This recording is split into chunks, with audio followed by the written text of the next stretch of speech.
This is David, Tennessee Valley Solar and Mr. DIY Solar. I am here at my off-grid cabin here in the woods in Tennessee, and I have been working on installing a good deal of power. Had a bit of a powerful weekend this weekend, and wanted to walk through some of what I've been working on. Hope you like it and find it useful and enjoyable. Thanks. We're up here in the cabin, and this is my son Justin, and he's playing his Minecraft.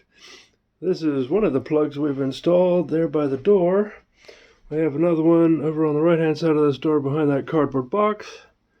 And a third one has been installed over here in this corner behind this refrigerator that the air conditioner and the toaster oven and microwave all plug into. That all three of these plugs across here are all one circuit, daisy chained across each other. And this one right now, this plug that's behind this table, it goes down into the basement and connects to the breaker box that's mounted on the wall in the basement downstairs. And I have a fourth plug socket that we've installed here next to this very dirty side table here in this bedroom, and all of that stuff gets to plug in there.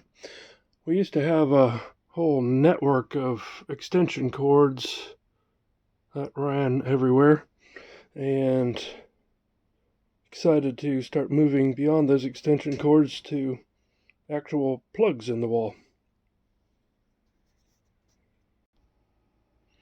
And along with the rest of the power stuff that we've had going on this weekend, I've also been making some changes to the solar. I've decided to go back to having a separate charge controller so that when we're not up here, this Growatt could stay off and the secondary charge controller can continue to charge the batteries. And so the EP-Ever charge controller will have 4 panels on it, and Growatt will have the other 4 panels on it. And keep the Growatt off so it's not consuming any power when we're not up here. And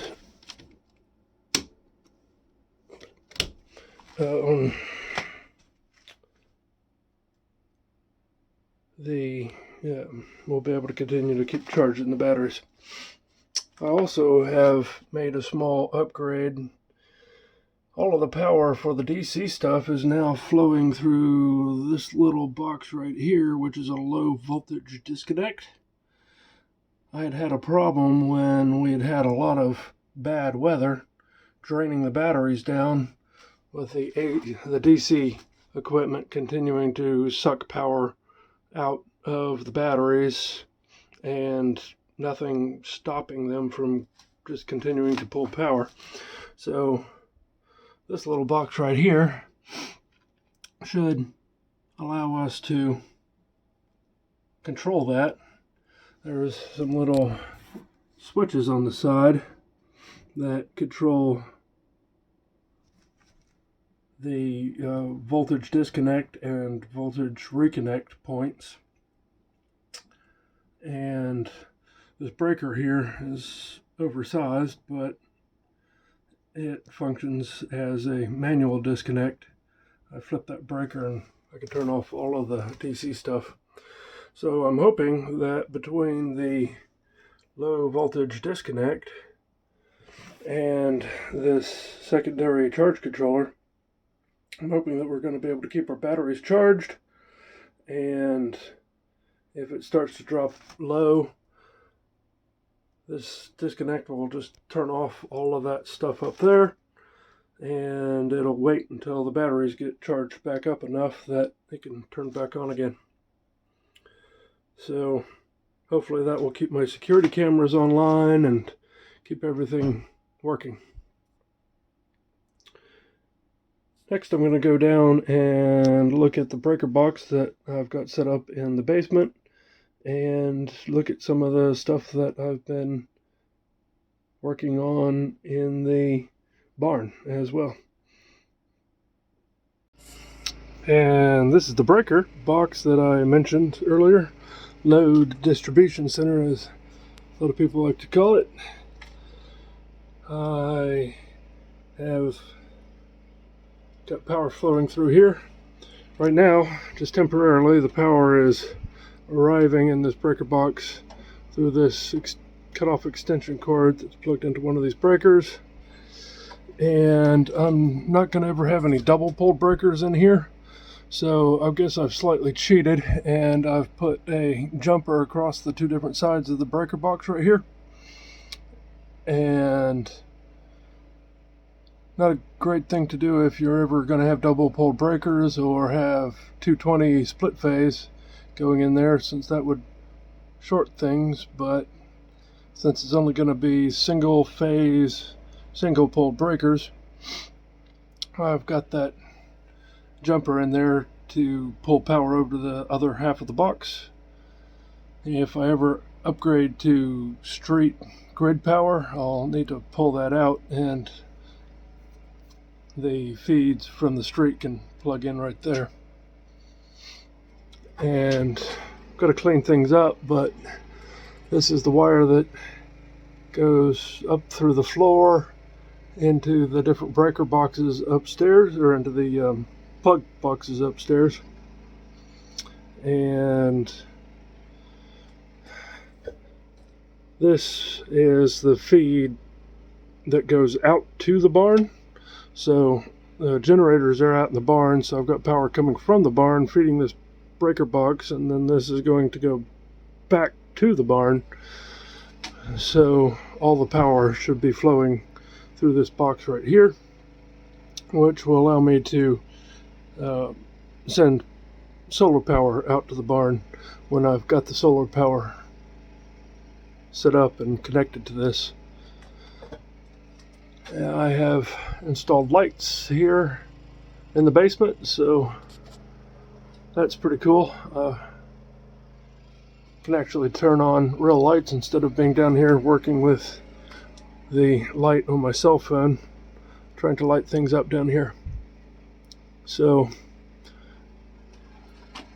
I'm pretty excited. Things are kind of coming along with the power here at here at my cabin. One of the next things I'm going to do is pull power from this from the solar that's upstairs. It's going to come down through the floor, and it's going to plug in to this 30 amp breaker here, and that's going to be the solar power supply to this box. Once I do that, I'm going to disconnect this power from the box, and I'm going to be powering the box through the solar panel. And so I've got this big heavy extension cord that's coming from the barn. Right now it splits and it's powering the box as well as powering the solar inverter upstairs.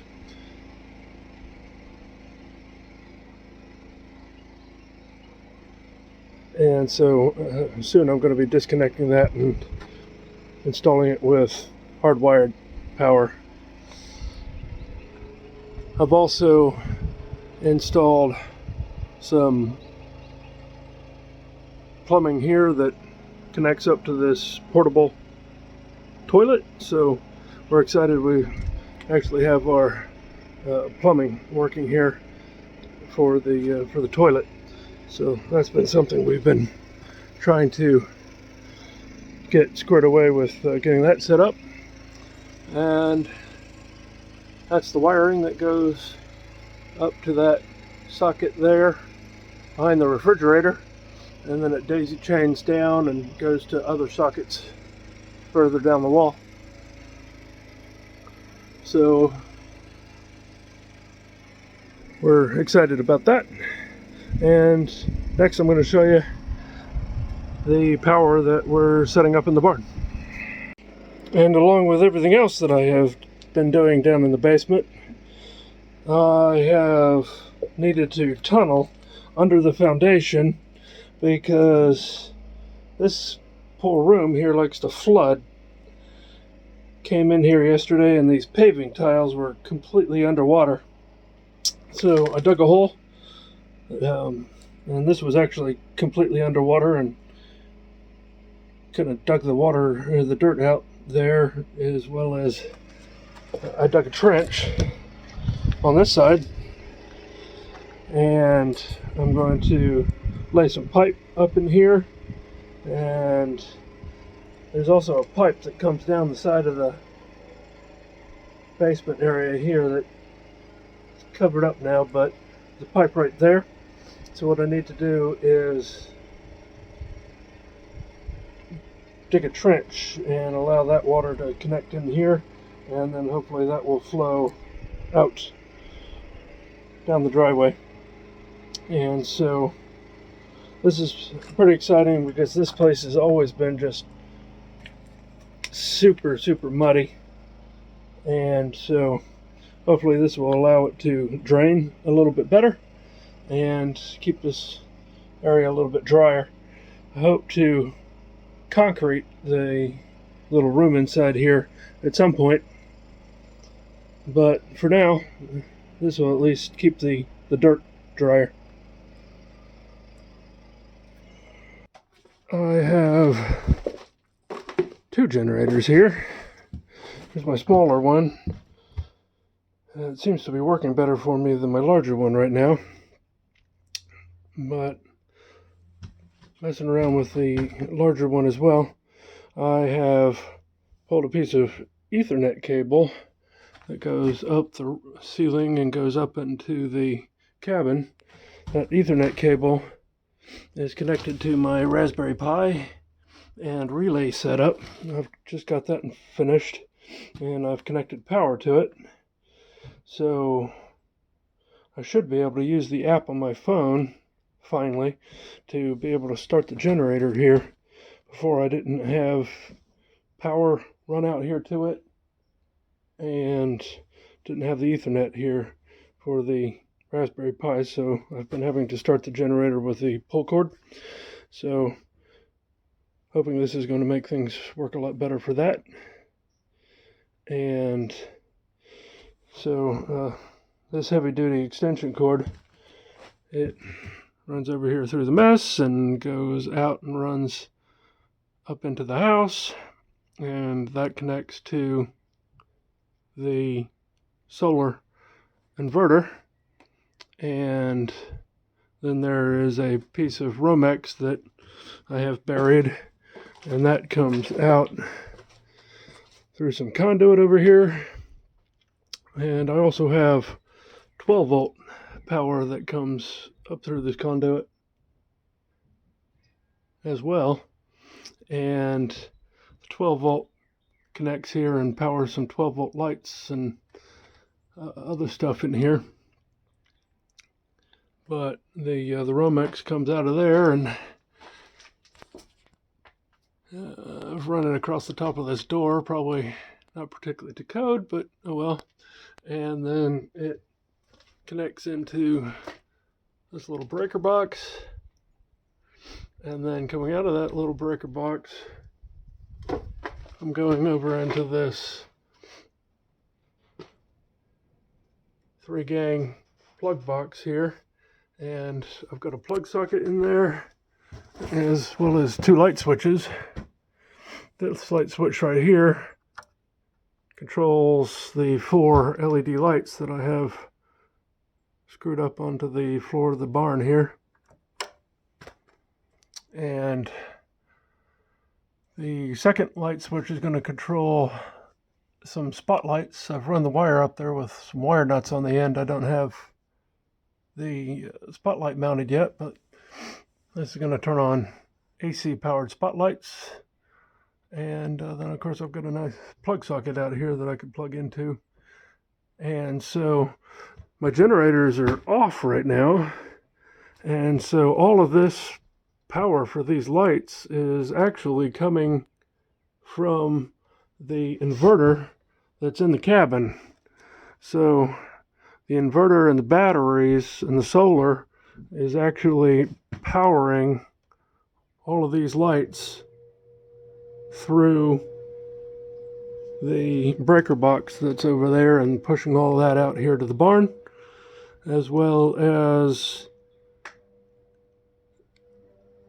giving you some solar power that if you just need a little bit of power and you don't want to fire up the generators, we can run everything we need to off of the solar, and once we need to actually cook or whatever, we can fire up the generators, and that's pretty exciting. This is going to help me take a little bit of load off the generators, since I won't need to be running the generators all the time now that I've got all the power run out here, and I can get the solar power as long as it's sunshiny. It's pretty sunshiny out there, so we're bringing in some good solar, and this is actually pretty exciting. So I've gotten a good deal of my goals for this week accomplished, which is pretty awesome. And so I've been up here since Thursday, and it's Saturday now, March 19th. And so this has helped me be able to do a lot with power this weekend. I'd hoped to do more with the backhoe out here this weekend, but I've been focusing on taking care of the power and doing some plumbing. So this is making it so that we're going to be pretty self-sufficient without even needing to run the generator. And I'm hoping that I'll be able to finally get into starting this other generator remotely and keeping the batteries charged when I need to, and be able to power everything that we need through the generator there. Well, I hope this has been useful.